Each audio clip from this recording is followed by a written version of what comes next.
look up here, CIA.gov, okay, CIA declassified document from the Russians. I'm going to pull it up here in Adobe Acrobat. It's a little easier because I've already highlighted some stuff here. Same document. All right, so the subject is Earth measurements, 1948, Moscow, Russia. Outer gravitational field and shape of the physical surface of the Earth. They're trying to figure out the shape of the Earth? Wait a minute. I thought we knew the shape of the Earth since Pythagoras and Eratosthenes, right? Well, apparently the Russians didn't get the memo. A study is made of the coordinates necessary for the solvability and uniqueness of solution of an integral equation by the aid of which the outer gravitational field and the shape of the physical surface of the Earth may be determined. So we go through this document a little bit here. It says the methods of studying the shape of the Earth. So this is what their goal is here. They're outlining some of that. The shape of the physical surface of the Earth can be determined with sufficient reliability on the basis only of data obtained from exact measurements. Well, that goes without saying, I suppose. And let's keep going down here. Let's see. We can regard the potential of the real Earth, by this equation here apparently, as known correct to an additive constant, whatever that is, at all points of the physical surface of the Earth and only on the surface, whereas it is not determinable at all other points of space without knowledge of the shape of the Earth. So they're still trying to figure out the shape of the Earth here. But since the shape of the Earth is not known, the shape of the Earth is not known, 1948, the true coordinates of these points, B, L, and H, are unknown to us. So the Russians are having trouble figuring out the shape of the Earth in 1948. Let's look at another document here. Another declassified CIA document up here, right? They're checking out the firmament in this one. Let's go back to Acrobat. 1953 now. Geophysics light scattering, USSR. Trying to figure out how does light work in the atmosphere here. So we get down to page 19 here. It says dissertations defended in the Scientific Council of the Institute of Physics of the Earth, Institute of Physics of the Atmosphere, and Institute of Applied Geophysics, USSR, 1957. March 1957. Looks like March 23, 1957, apparently. The dissertation represents the result of many years of study of the clear daytime sky. The observations were carried out in 12 locations at various altitudes above the sea, various climatic, meteorological, and synoptic conditions. The observations were carried out mainly during high transparency of the atmosphere in the visual range of the spectrum in the absence of a snow cover. In the investigations, 2 instruments designed by V.G. Fezenkov were used. One of these was a visual photometer of the daytime sky intended for measuring the brightness of the firmament. Interesting. Trying to figure out the brightness of the firmament. Again, 1957. The dissertation contains a certain formula of the brightness of the sky, taking into consideration only the brightness of the first order, and derived, get this now, on the assumption of a flat Earth, and giving some conclusions derived on the basis of this formula. So the Russians are trying to check out the firmament based on assumptions of a flat Earth in 1957? Very interesting, huh? Alright, let's see what NASA has to say. Looking at this ntrs.nasa.gov document here, dated April 17th, 1961. Go back to Acrobat, looking at this document from 1961. And it says, a trajectory simulation incorporating the above requirements is represented in Figure 8. In addition to the above requirements, this simulation assumes a vehicle with 6 degrees of freedom and aerodynamic symmetry in roll, and the missile position in space is computed relative to a flat, non-rotating Earth. So they're checking out missile position in space computed relative to a flat, non-rotating Earth. Why would you do that? If the Earth is a rotating ball, 25,000 miles in circumference, Why would you do your computations based on a non-rotating flat Earth? You're going to tell me that this simplifies the math? I mean, we are actually dealing with rocket scientists here, so math's not a problem for these people. All right, let's see what else we can find. That was April 1961. This is nasa.gov again, June 1971. So let's look at that one. June 1971. A method for reducing the sensitivity of optimal nonlinear systems to parameter uncertainty. Whatever that means. And we get down to about page 12 here. And it says, a numerical example problem statement. The example problem is a fixed time problem in which it is required to determine the thrust attitude program of a single stage rocket vehicle starting from rest and going to specified thermal conditions of altitude and vertical velocity, which will maximize the final horizontal velocity. The idealizing assumptions made are the following. Number 1, a point mass vehicle. Number 2, of the idealized assumptions that are being made for this example is a flat, non-rotating Earth. NASA making idealized assumptions based on a flat, non-rotating Earth?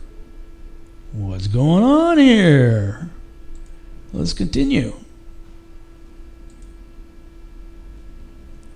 Here we have another nasa.gov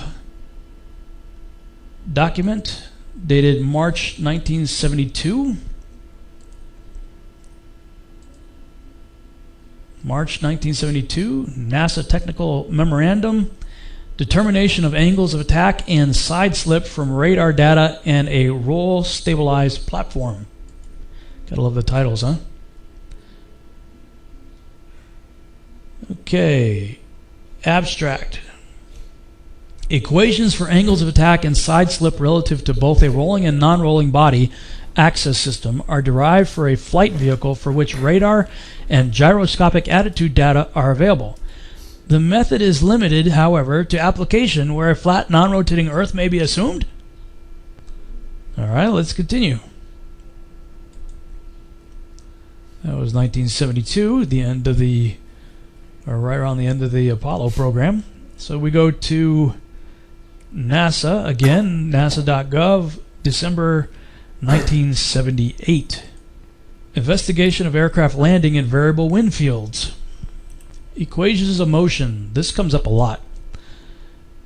The two-dimensional model for aircraft motion presented in this section follows the general form developed by Frost. It accounts for both vertical and horizontal mean wind components having both time and spatial variations. The aircraft trajectory model employed in this study was derived based on the following assumptions. Number 1, the Earth is flat and not rotating.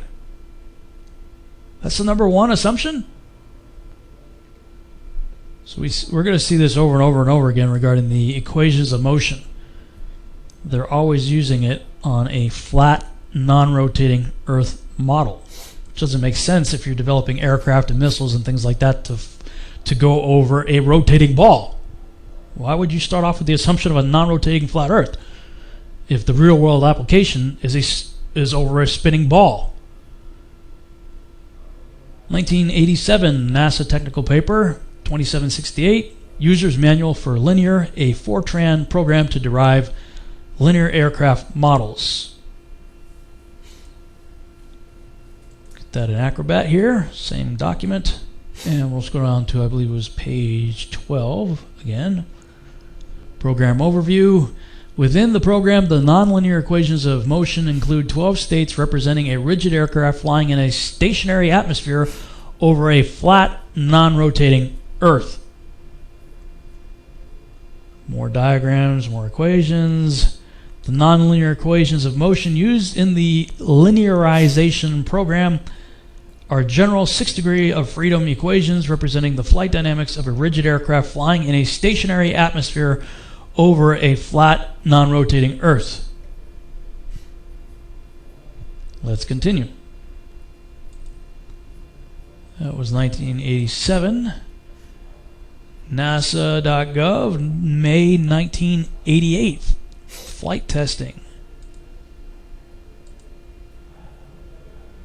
Flight testing a V-STOL aircraft to identify a full envelope aerodynamic model. June 27, 1988. Day after my birthday. Page 4 of their document. For aircraft problems, the state of measurement models together represent the kinematics of a rigid body for describing motion over a flat, non-rotating Earth. All right. NASA.gov, December 1991. Aircraft model for the AIAA Controls Design Challenge. On page 11. Once again, you have the equations of motion and atmospheric model. The nonlinear equations of motion used in this model are general 6 degree of freedom equations representing the flight dynamics of a rigid aircraft flying in a stationary atmosphere over a flat, non-rotating Earth. You guys start to see a pattern here? NASA.gov, June 1997.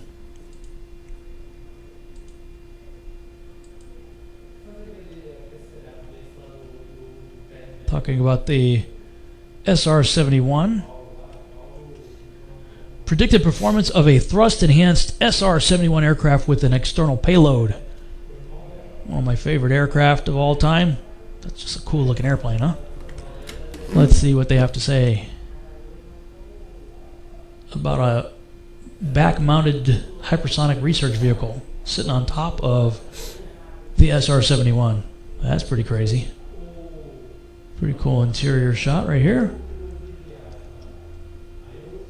And on page 8,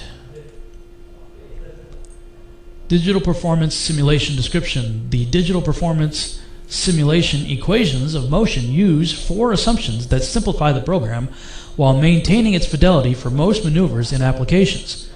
Number 1, point mass modeling. 2, non-turbulent atmosphere. 3, zero side forces. And 4, a non-rotating Earth. Now they don't specify flat here, but they're saying the Earth's not rotating as part of their 4 assumptions that simplify the program while maintaining its fidelity. So they're discrediting the rotating Earth right here, at least by that statement it would appear. Moving right along, you come to another NASA document. I wasn't able to figure out what year this was from, but it's definitely a NASA document here.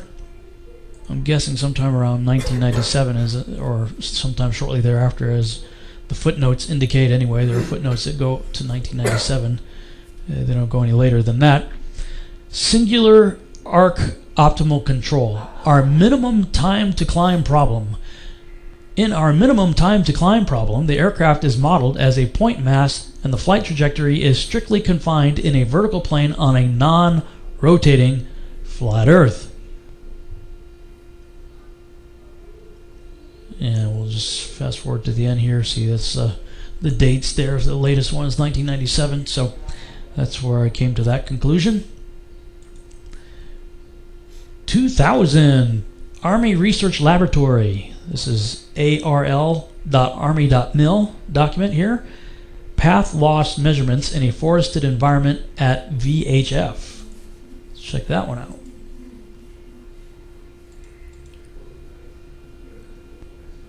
Under data analysis on page 10 of their document here, multipath data. In this section we discuss the data for the measurements described in section 2.2 figure 9 plots the transmission loss as a function of transmit antenna height for 145, 223, 300, 435, and 910 megahertz respectively.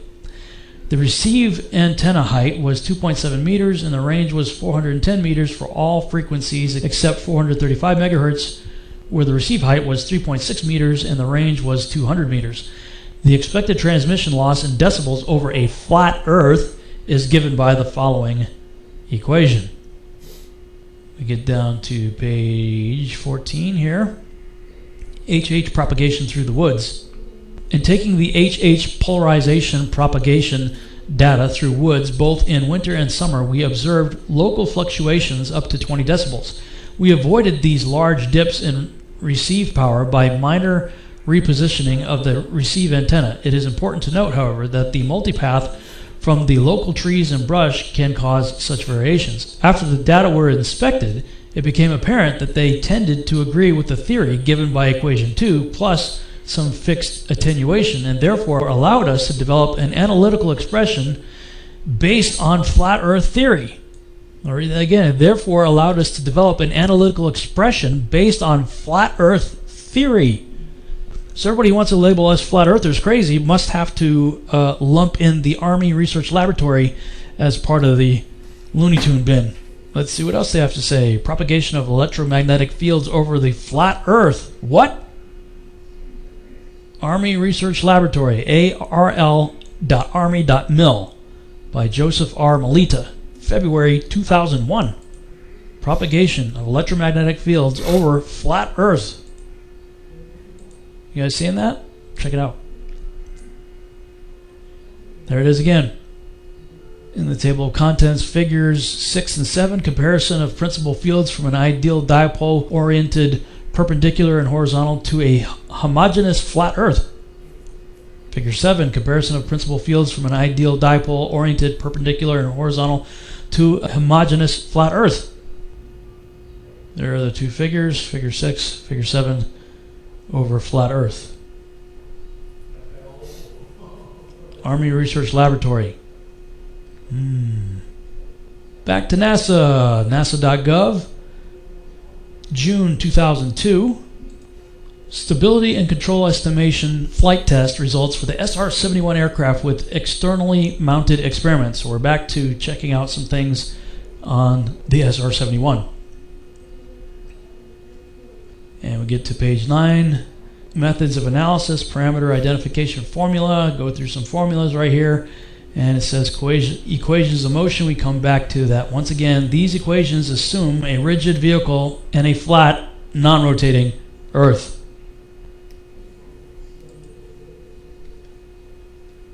For the SR-71 with external hardware attached. Back to the Army Research Laboratory, August 2002. Automatic target acquisition of the Demo 3 program. Demo 3 program, Army Research Laboratory. The detection algorithm.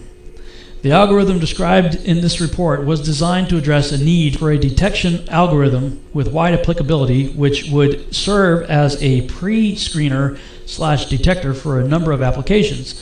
While most automatic target detection/recognition algorithms use much problem-specific knowledge to improve performance, the result is an algorithm that is tailored to specific target types and poses. The approximate range to target is often required, with varying amounts of tolerance. For example, in some scenarios, it is assumed that the range is known to within a meter from a laser range finder or a digital map. In other scenarios, only the range to the center of the field of view and the depression angle is known, so that a flat Earth approximation provides the best estimate. Alrighty then. January 2003, back to the Army Research Laboratory. See, arl.army.mil. January 2003.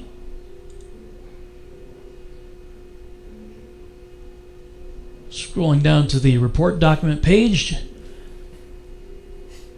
Talking about the scanning fast field program and I guess the various models. The geometry profile is required because of the angular dependence of the sound speed on the wind direction relative to the direction of propagation.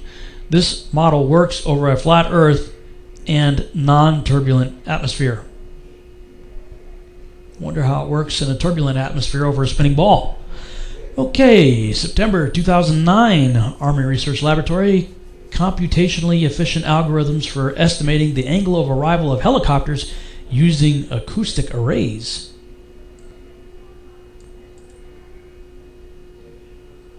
And on page 22, the estimated phases of the reflection coefficients have a dependency on range. This may be caused by a violation of the assumption of the flat Earth model. So there you have some discrepancies when you violate the assumption of a flat Earth model. And let's see, one last one. From the Army Research Laboratory, March 2010. Projectile field dynamics, page 1. The 6-DOF rigid projectile model is employed to predict the dynamics of a projectile in flight. These equations assume a flat Earth. Why would you project flight dynamics over an assumed flat Earth if in reality we are dealing with a spinning ball? It seems to me that the Army Research Laboratory and NASA and Russians and the CIA have been talking about flat Earth long before any of us showed up. Kind of makes you wonder, what do they know? Thanks so much for watching.